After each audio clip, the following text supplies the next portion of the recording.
বিপদ যদি আপনার পিছু না ছাড়ে, কোন আমল করলে আর কোন দোয়া পাঠ করলে বিপদ থেকে মুক্তি পাবেন?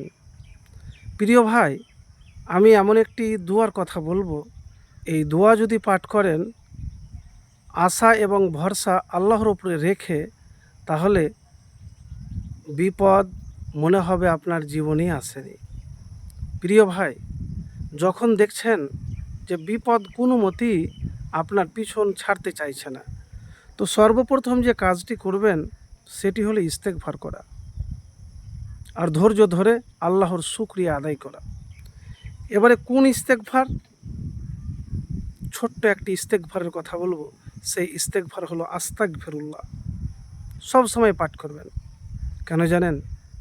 যদি পবিত্র হয়ে আপনি আল্লাহর কাছে দোয়া করেন তাহলে দোয়া কবুল হয়। আর শরীরে গুনহা, আপনার রোজগার হলো অবৈধ পথে, আপনার মুখের ভাষা ভালো নয়, আপনার অন্তর ভালো নয়, তাহলে ওই অবস্থাতে যদি আপনি দোয়া করেন তাহলে দোয়া কবুল হবে না।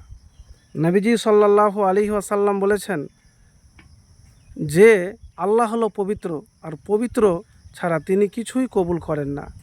তো পবিত্র হয়ে আপনাকে দোয়া করতে হবে, এটি শর্ত, তাহলে দোয়া কবুল হবে।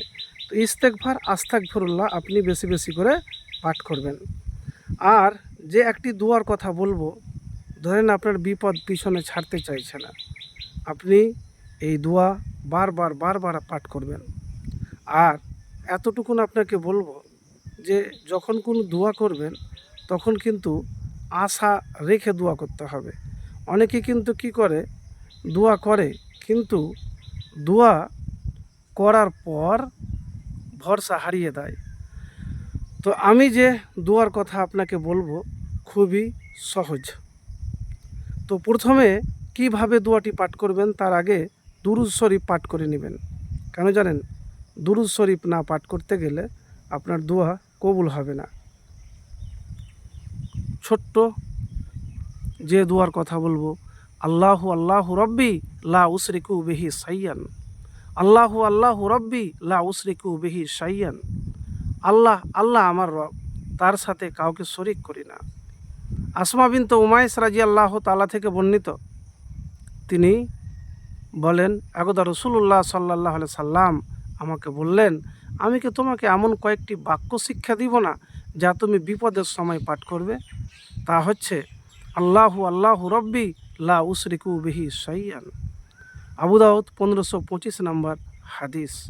তো প্রিয় ভাই, এই ছোট্ট একটি দোয়া উঠতে বসতে চলাফেরাতে পাঠ করুন।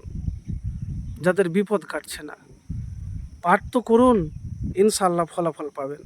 আরেকটি কথা বলবো, দেখেন, জীবনে একটা কথা মাথায় রাখবেন, বিপদ মানেই আপনার জীবন শেষ এটা নয়। অনেকেই হয়তো মনে মনে ভাবে যে আমার মনে হয় বিপদ তো আমার সব কিছু শেষ হয়ে গেল। তা আমি সে ভাই বন্ধুকে বলবো এতটুকুন যে হতাশ হবেন না, ভেঙে পড়বেন না।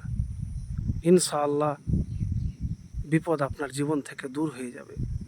এমনও কিছু বিপদ আপনার জীবনে আসে যা আপনাকে নতুন একটা রাস্তা খুলে দেয়।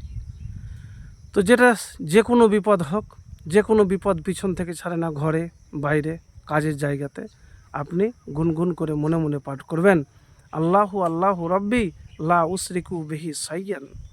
আল্লাহু আল্লাহু রব্বি লা উশরিকু বিহি শাইয়ান। ব্যাস এতটুকুন। আর দুরূদ শরীফ, দেখবেন মনে হবে যে আপনার জীবনে বিপদই আসেনি।